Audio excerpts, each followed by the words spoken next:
So His Majesty originally added the D back on. With the initiative of this project, he said, no, the D should be there because Drinchengang is gratitude. So the idea is that this is a gratitude city, village for the artisans that built all the songs.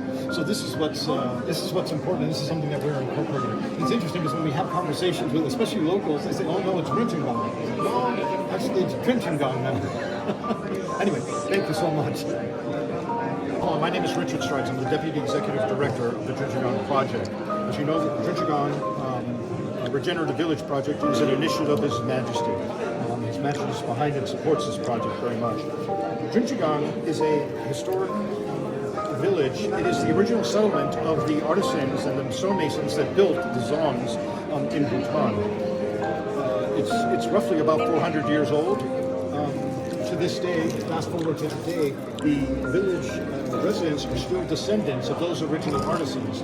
Many of them are still tradespeople that are skilled in masonry, wood carving, basket weaving, cloth weaving. There are also, of course, rice farmers. He's famous for the rice paddies of Drinchengang. But this is what's historically significant about this village, is that it is that original home site. And it's one of the few remaining examples of the very tight building cluster of the traditional old villages. Most of the villages now have spread out over the centuries. Over time, put a lot of distance between their homes.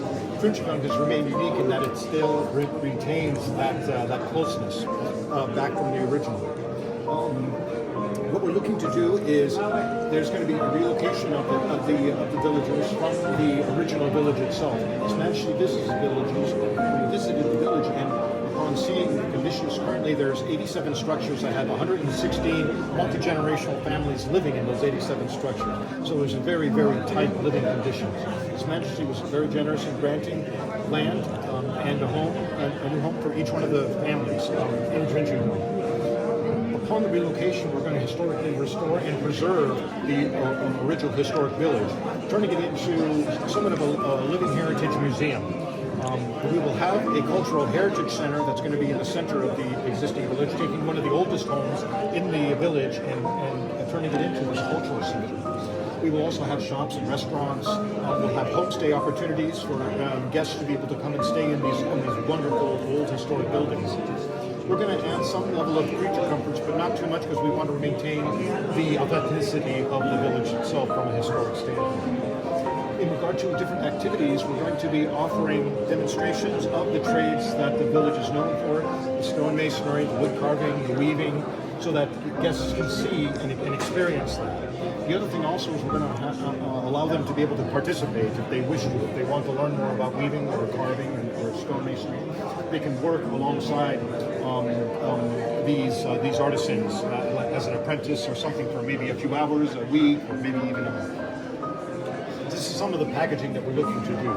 In regard to some of the other things, we're going to be opening a mindfulness center, a wellness center that is really critical. Many guests come to Bhutan looking for spirituality, and certainly in the hills of the Huangdi Valley, there's many significant spiritual and religious sites that are important. And so this is a great location for us to be able to provide that type of tourism to support it.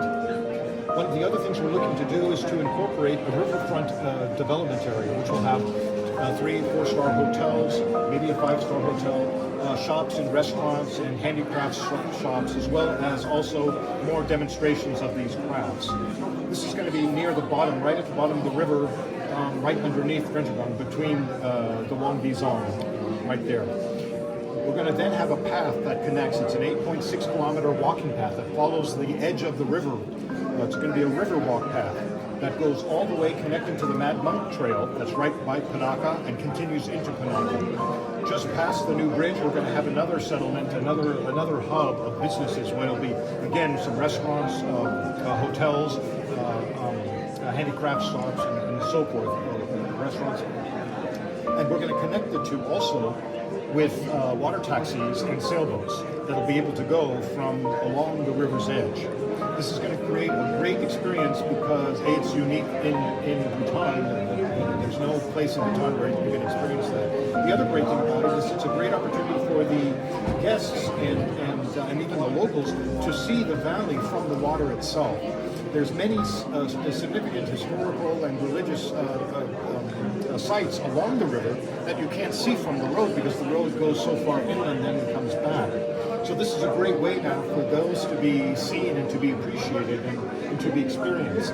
This will provide great guided tours along the river to be able to talk about the history of the valley itself and some of the more significant important aspects of it. So this is all a part of what we're looking to do and creating over the next few years in Wangdi, all starting from Drinchengang village itself. So it acts as sort of a hub. One of the other great things, kind of going beyond that, is that for the villagers, we're going to be incorporating, because we're calling it the regenerative village, we're going to be introducing technologies, things like solar and wind power, being able to pull water out of the air. There's technical advances in this technology to be able to do this. So these are the types of things we're going to be introducing.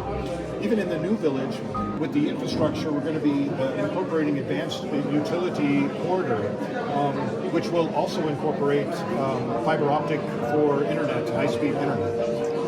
Even though it's not going to be in the valley, it's going to be a year or two still to be in the valley.